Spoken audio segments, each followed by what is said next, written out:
فقیر تھا، اللہ والا تھا، وہ اپنے بازو پہ چادر رکھ کے کہیں جا رہا تھا، اتنے میں ایک چور دوڑتا ہوا آیا، فقیر کی چادر لے کر بھاگ گیا۔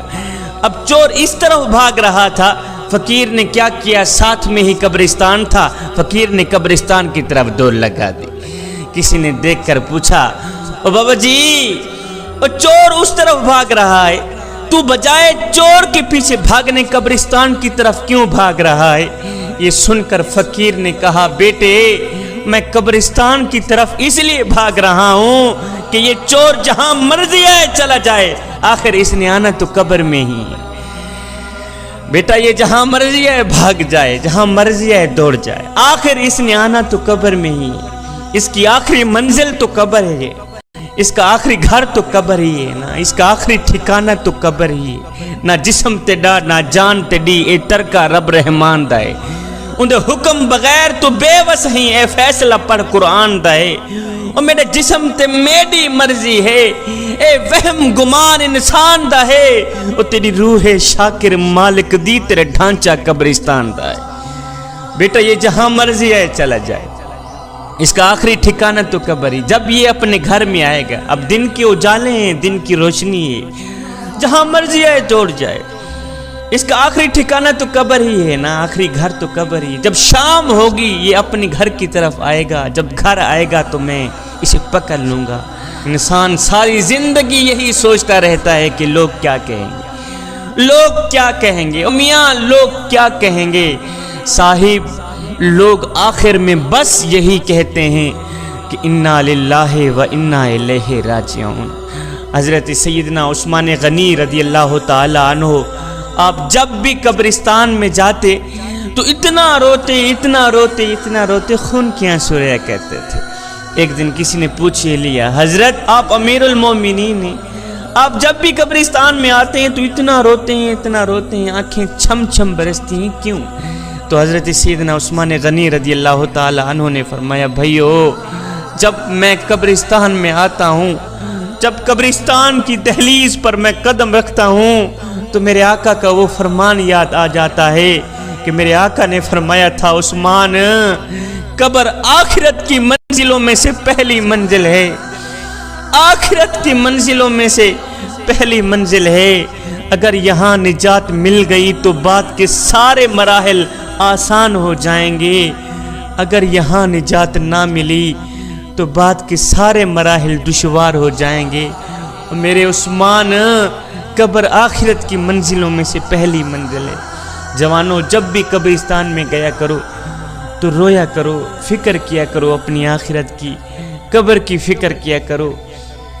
قبر دن میں پتہ نہیں کتنی بار آوازیں دیتی ہیں، اے حضرت انسان میں اندھیری کوٹھنی ہوں، روشنی لے کے آنا، میرے اندر سانپ ہیں، بچھو ہیں، میرے اندر کیڑے ہیں، مکوڑے ہیں، عذاب ہی عذاب ہے، نیک اعمال لے کے آنا، اللہ اکبر، اچھے اعمال لے کے آنا۔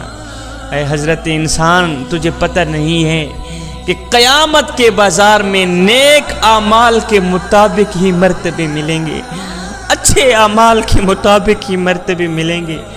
اگر اعمال اچھے ہوں گے تو جزا ملے گی، اگر اعمال اچھے نہیں ہوں گے تو پھر سزا ہی سزا، پھر شرمندگی ہی شرمندگی۔ اے بندے آ جا اس کریم رب کی دہلیز پر، آ جا اس کریم رب کی چوکھٹ پر جو ایک ماں سے نہیں 70 ماؤں سے بھی زیادہ محبت کرنے والا ہے۔ اللہ اکبر، اس کی ذات تو آوازیں دے رہی ہیں، اور میرے کریم نبی کی امتی میری رحمت تو بنی ہی تیرے لیے، ایک بار تو میری چوکھٹ پہ آ کر تو دیکھ، ایک بار اپنے سر جھکا کر تو دیکھ، ایک بار اپنی آنکھوں سے آنسو بہا کر تو دیکھ۔ بخشش کی حد نہ کر دوں مجھے رب العالمین بھی نہ کہنا، بخشش کی انتہا نہ کر دوں مجھے رب العالمین بھی نہ کہنا۔ بچہ دنیا میں صرف ایک ہی ہنر لے کر آتا ہے، وہ ہے رونا۔ بچہ رو رو کر اپنی ماں سے ہر بات منوا لیتا ہے۔ ہے کتنے بدبخت لوگ نکلے ہم، کتنے بد نصیب لوگ نکلے ہم کہ ہم رو رو کر اس اپنے رب سے اپنے گناہوں کی بخشش بھی نہ کروا سکے جو ایک ماں سے نہیں 70 ماؤں سے بھی زیادہ محبت کرنے والا ہے۔ اے حضرت انسان تیرے اندر یہ جو میں ہے نا، میں اسے نکال دے، اسے ختم کر دے۔ اس میں کو مار دو نہیں تو یہ تمہیں مار دے گی.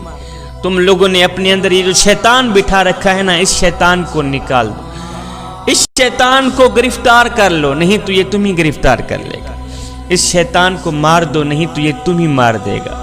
اقبال نے کیا خوب لکھا تھا کہ ایسا نہیں کہ نفس کا شیطان مر گیا، شیطان تو ہے زندہ، انسان مر گیا. سجدوں پہ سر جھکانے کی فرصت نہیں رہی، مومن کی روح میں بسا مسلمان مر گیا.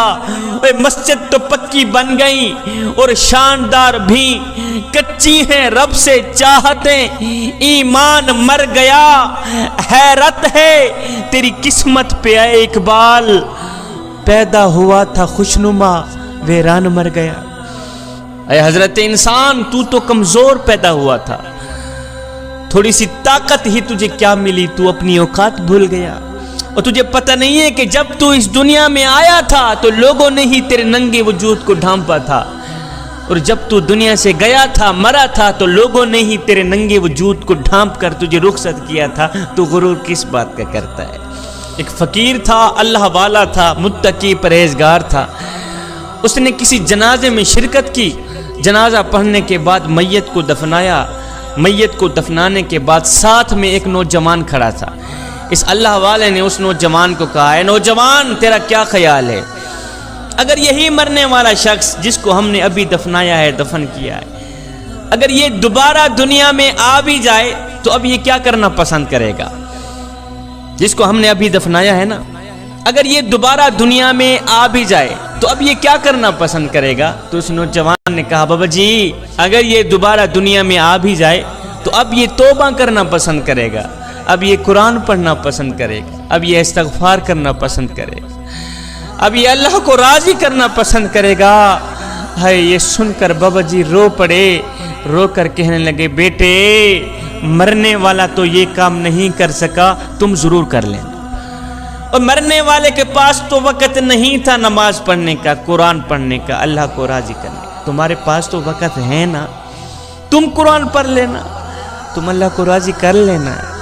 جوانو اللہ کو راضی کر لو نا، پکی توبہ کر کے اللہ کے ساتھ اپنا معاملہ درست کر لو. ابھی وقت ہے ہمارے پاس، ابھی آنکھیں کھلی ہیں، آنکھیں بند نہیں ہوئی. میرے حضور علیہ السلام نے فرمایا، میں اللہ کا حبیب ہوں، میں اللہ کا حبیب ہوں. پھر فرمایا، جو جوان جوانی میں توبہ کرتا ہے وہ بھی اللہ کا حبیب بن جاتا ہے. جوانو آؤ نا اللہ کے حبیب بن جاؤ، اللہ کے دوست بن جاؤ. جب تم اپنی ساری زندگی مالک کے نام کر دو گے تو پھر وہ ساری کائنات تمہارے نام کر